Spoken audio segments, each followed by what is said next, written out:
قل انی نہیت ان اعبد الذین تدعون من دون اللہ، کہہ دیجئے مجھے تو روک دیا گیا ہے ان کو پوجنے سے کہ جن کو تم پکارتے ہو اللہ کے سوا. یہ لات عزیٰ منات ان کو میں نہیں پکار سکتا، مجھے روک دیا گیا ہے. مجھے تو حکم دیا گیا ہے لا تدعوا مع اللہ احدا، اللہ کے ساتھ کسی اور کو مت پکارو. قل لا اتبع اہواءکم، اور کہہ دیجئے ڈنکے کی چوٹ میں تمہاری خواہشات کی پیروی نہیں کر سکتا. قد ضللت اذن، اگر ایسا کروں گا تو میں خود گمراہ ہو جاؤں گا. وما انا من المہتدین، اور پھر نہ رہوں گا میں ہدایت والوں میں. قل انی علی بینۃ من ربی، اب اس کو ذرا نوٹ کر لیجئے. کہہ دیجئے کہ میں تو اپنے رب کی طرف سے ایک بڑی بینہ پر ہوں. میں جس راستے پر چل رہا ہوں روشن راستہ ہے میں اس کا باطن بھی جانتا ہوں، اس کی حقیقت بھی مجھ پر منکشف ہے. اور یہ بینہ اصل میں کیا ہے، یہ جا کر آگے سورہ ہود میں یہ بات زیادہ کھلے گی کہ بینہ جو ہے وہ ایک عام انسان کے لیے دو چیزوں سے بنتی ہے.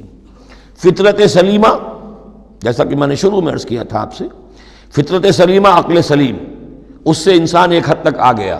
پھر اللہ کی وحی جو آئی اس نے تصدیق کر دی، یہ بینہ بن گیا. اب اسی معنی میں پھر رسول اور پھر اللہ کی وحی مل کر بینہ بن جاتے ہیں. وہ لوگوں کے حق میں بینہ، اور خود اپنے حق میں بینہ کیا ہے، آپ کی اپنی فطرت سلیمہ عقل سلیم، اور اس پر پھر وحی کی توثیق. وحی نے آ کر ان کو اجاگر کر دیا ان حقائق کو جن تک آپ اپنی عقل سلیم اور فطرت سلیمہ کی رہنمائی میں پہنچ چکے تھے. قل انی علی بینۃ من ربی، کہہ دیجئے میں کوئی اندھیرے میں ٹامک ٹوئیاں نہیں مار رہا ہوں.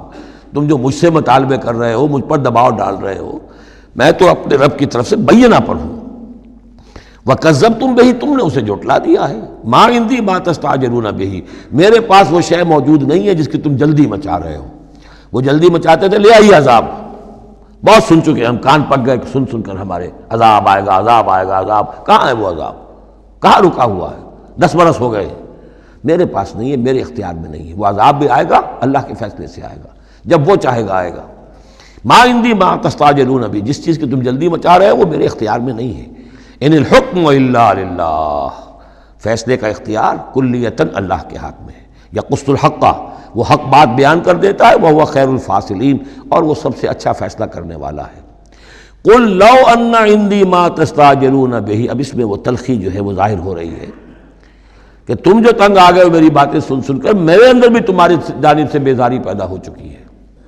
قل لو ان عندی ما تستعجلون به، کہہ دیجئے اگر میرے ہاتھ میں ہوتا، میرے اختیار میں ہوتا، میرے پاس ہوتا جس کی تم جلدی مچا رہے ہو، لقضی الامر بینی و بینکم، تو میرے اور تمہارے مابین کبھی کا فیصلہ طے ہو چکا ہوتا.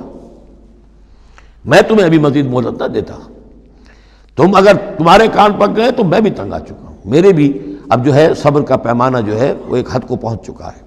لقضی الامر بینی و بینکم، میرے اور تمہارے مابین کبھی کا فیصلہ چکا دیا گیا ہوتا. واللہ عالم بالظالمین، اللہ خوب واقف ہے ظالموں سے.